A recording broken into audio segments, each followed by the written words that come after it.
નમસ્કાર મિત્રો. તમે વિદ્યાર્થીઓએ આપનું પ્રોવિઝનલ મેરિટ લિસ્ટ જે જાહેર થયું છે એ તમે જોઈ લીધું હશે. પ્રોવિઝનલ મેરિટ લિસ્ટ છે એ આપણું 31મી જુલાઈએ જાહેર થયું છે, જ્યાં આ જનરલ મેરિટ લિસ્ટ છે, એસસી કેટેગરીનું છે, એસટી કેટેગરીનું છે, એસસીબીસીનું છે, ઈડબ્લ્યુએસનું છે, એનઆરઆઈ મેરિટ છે, અને જે વિદ્યાર્થીઓનો મેરિટમાં સમાવેશ નથી થયો એવા વિદ્યાર્થીઓનું પણ એક અહીં કારણદર્શક લિસ્ટ છે. આ જે મેરિટ લિસ્ટ છે એ એક પ્રોવિઝનલ મેરિટ લિસ્ટ છે. થોડા સમય બાદ, એટલે કે 2-4 દિવસ બાદ, એક final under graduate merit list બહાર પાડવામાં આવશે. એનું કારણ એ છે કે જે કોઈ વિદ્યાર્થીને મેરિટમાં કંઈક ભૂલ જણાતી હોય અથવા એ મેરિટ પ્રત્યે એમને અસંતોષ હોય તો એ વિદ્યાર્થીઓ ડાયરેક્ટ એડમિશન કમિટીમાં મેલ કરી એ જાણ કરી શકે છે. એટલે હાલમાં જે પ્રોવિઝનલ મેરિટ લિસ્ટ છે એ અહીં જોઈ શકો છો. ત્યારબાદ આવશે આપણું ફાઇનલ મેરિટ લિસ્ટ. હવે આજના આપણા વિડીયોનો જે ઉદ્દેશ છે એ આપણે જાણીશું કે મેરિટ લિસ્ટનું મહત્વ શું છે, અને મેરિટ લિસ્ટ નંબરના આધારે આપ એક એડમિશન પ્રક્રિયાની રેન્જ મેળવી શકો છો કે તમને ક્યાં એડમિશન મળશે. તો આપણે જોઈએ.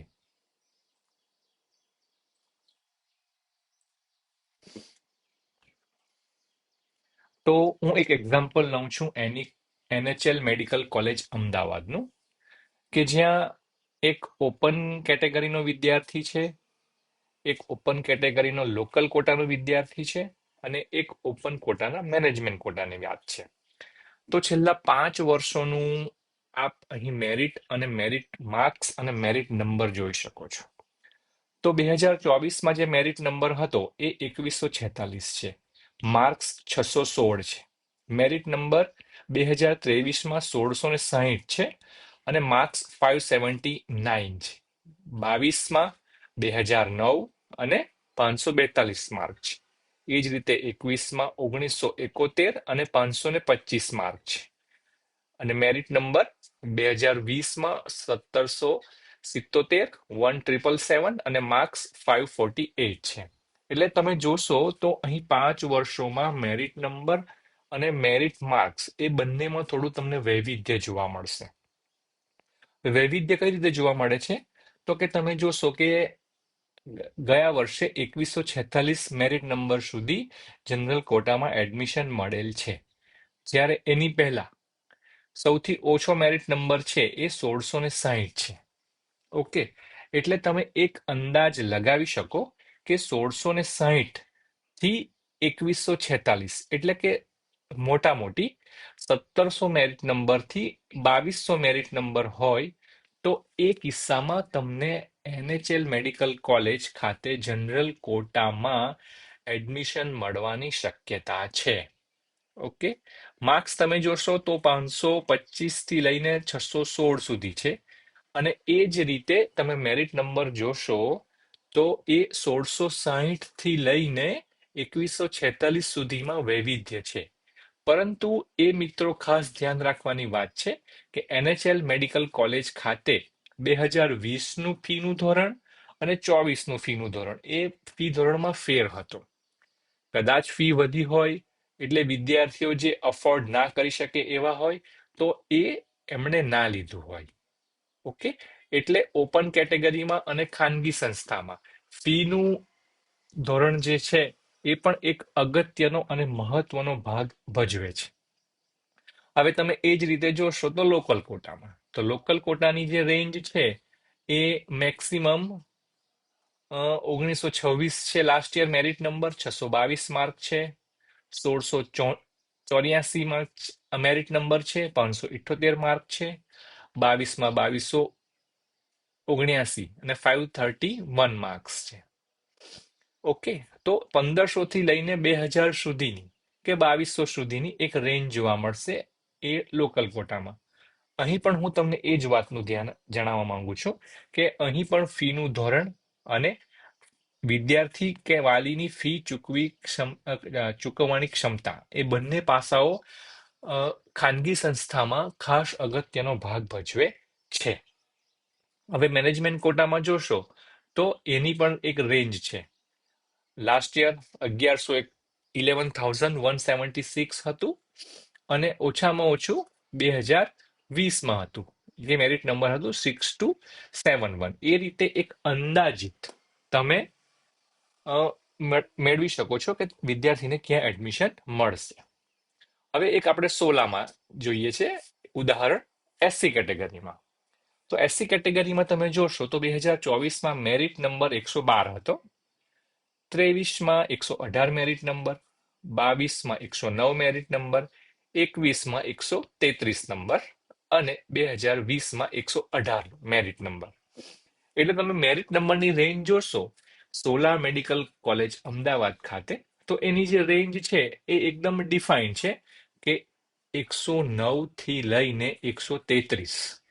એટલે આપણે એક અંદાજ પ્રમાણે એવું ગણીએ તો 105 અને 135, જેનો એસસી કેટેગરીમાં 105 નંબર છે અને 135મો નંબર છે, એવા વિદ્યાર્થીઓને અમદાવાદ સોલા ખાતે મળવાની સંભાવના વધારે છે. અને એ જ પ્રમાણે તમે બીજી કોલેજનો પણ આધાર લઈ શકો છો. એ જ રીતે તમે એનઆરઆઈ નું જોશો તો એનઆરઆઈમાં પણ ઘણું વેરિએશન જોવા મળશે. પણ મેં તમને કીધું તેમ મેનેજમેન્ટ કોટા અને એનઆરઆઈ કોટા એ બંનેમાં ફી ચૂકવવાની ક્ષમતા અને વિદ્યાર્થીની ઈચ્છા શક્તિ, કે ભાઈ એને ખરેખર પૈસા ચૂકવીને ભણવું છે કે કેમ, એ મહત્વનો ભાગ ભજવે છે. હવે આપણે સુરતનું જોઈશું એસટી કેટેગરીમાં. તો સુરતમાં આપ જોશો તો 2024માં જે લાસ્ટ એડમિશન થયું હતું એનો મેરિટ નંબર 101 છે, 2023માં 109 છે, 2022માં 108 છે, 105 છે 2021માં અને 20માં 126. એટલે કદાચ આપણે પાંચમું વર્ષ 2020 છોડી દઈએ, બરાબર છે ને, છેલ્લા 4 વર્ષ 21, 22, 23 અને 24નો જો આપણે એક સરેરાશ જોઈએ તો જે વિદ્યાર્થીનો મેરિટ નંબર 101 થી લઈ 110 ની વચ્ચે એસટી કેટેગરીમાં છે, એમને છેલ્લું એડમિશન સુરતમાં મળી શકે છે. એની પહેલાના વિદ્યાર્થીઓને એકદમ આરામની રીતે સુરતમાં મેડિકલમાં મળી શકે છે. પરંતુ જે વિદ્યાર્થીઓનો મેરિટ નંબર 101 થી 110 ની વચ્ચે છે અને એવું વિચારતા છે કે ભાઈ કદાચ મને સુરત મળશે કે કેમ, તો એ કિસ્સામાં આપ જે છેલ્લા 4 કે 5 વર્ષનું જોશો તો એ વિદ્યાર્થીને મળવાની સંભાવના વધારે છે.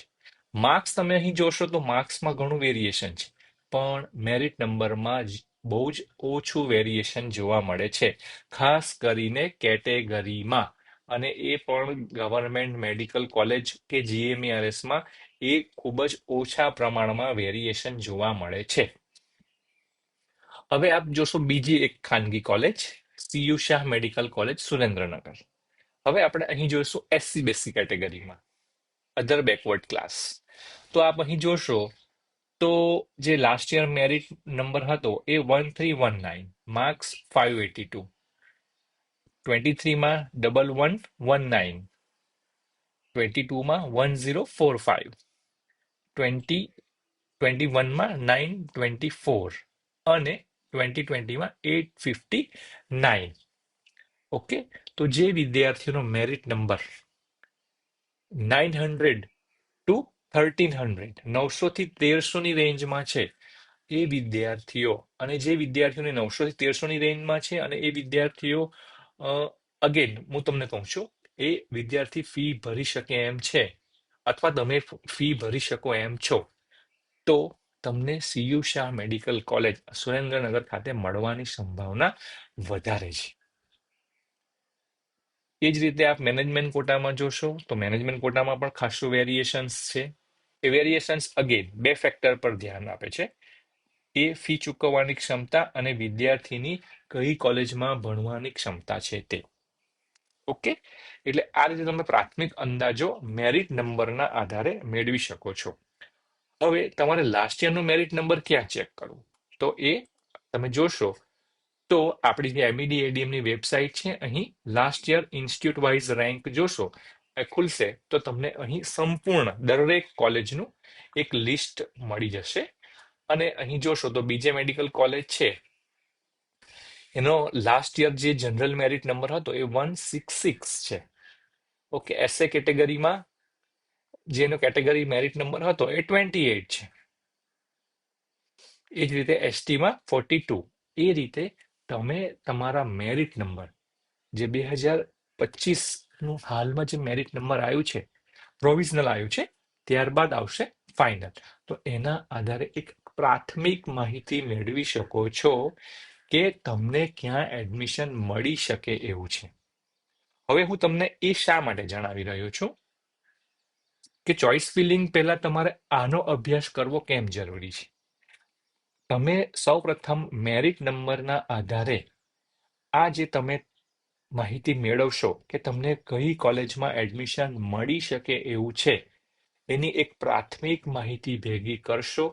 ત્યારબાદ તમને તમારી ચોઇસ ફિલિંગ કઈ રીતે કરવાની છે એ ઘણી સરળતા રહેશે. એટલે ઘણા વિદ્યાર્થીઓ ચોઇસ ફિલિંગ કરે છે અથવા કરાવે છે, એ વિદ્યાર્થીઓ આ વસ્તુનો અભ્યાસ કરવાનું ભૂલી જાય છે. તેથી મારી તમામ વિદ્યાર્થી તેમજ વાલીઓને વિનંતી છે કે તમે તમારો હાલમાં જે મેરિટ નંબર છે એના આધારે ગયા વર્ષે આ મેરિટ નંબર પર કઈ કોલેજનું એડમિશન થયું હતું, માર્ક્સ હાલમાં ભૂલી જાઓ, મેરિટ નંબર, મેરિટ પર કયા કોલેજમાં એડમિશન થયું હતું એના આધારે એક પ્રાથમિક માહિતી મેળવો. આ પ્રાથમિક માહિતી મળે ત્યારબાદ ચોઇસ ફિલિંગ કરવાનું ઘણું ઇઝી થઈ જશે અને તમારે કઈ રીતના નિર્ણયો લેવા છે એ રીતનો યોગ્ય નિર્ણય લઈ શકશું. આગામી વિડીયોમાં હું તમને જણાવીશ કે તમારે તમારી ચોઇસ ફિલ કરતી વખતે શું શું માહિતી અને જ્ઞાન મેળવવાનું છે અને એ કઈ રીતે આસાન બની જાય છે એ તમને હું આગામી વિડીયોમાં જણાવીશ. Thank you.